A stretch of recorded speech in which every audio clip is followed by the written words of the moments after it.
Every time you talk on the phone or go on the internet, what you say or type travels to its destination through fiber optics, the process of transmitting voice or data via pulses of light through hair-thin glass fibers. Those fibers start out as large glass tubes. First, workers unwrap the tubes.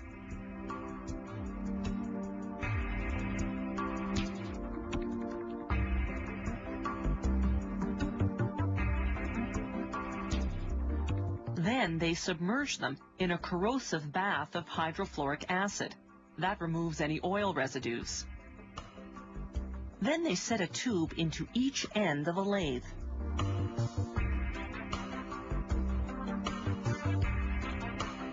As the tubes spin, they're heated with a hydrogen-oxygen flame. When the glass turns white, it's getting close to hitting peak temperature. At 2,000 degrees Celsius, the two tubes fuse together. They put this new longer tube onto another lathe.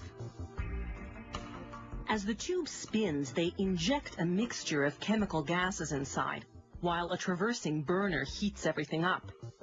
The gas mixture contains liquid forms of silicon, an abundant chemical element found in nature, and germanium, a chemical element similar to tin that's used as a semiconductor in transistors and other electronic devices.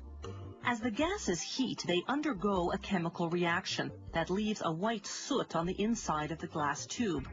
The heat fuses the soot, forming what will eventually become the core of the optical fiber. The glass tube itself will form the fiber's covering. When there's enough fused soot, they turn up the heat until the soot itself turns into glass. Then they heat the glass tube enough to soften it, as well as the new glass inside.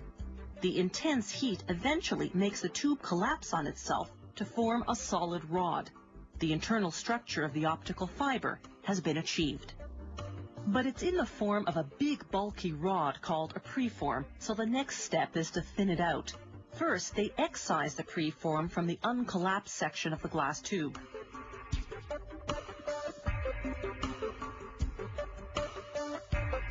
Then they install it vertically into the drawing tower, which will draw out the final shape.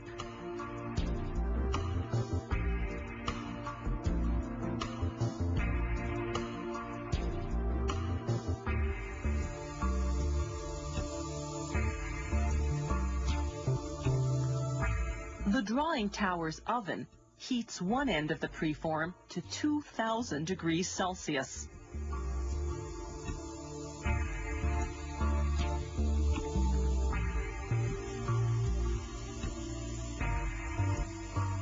The glass softens. Gravity helps pull it down, like honey dripping from a spoon.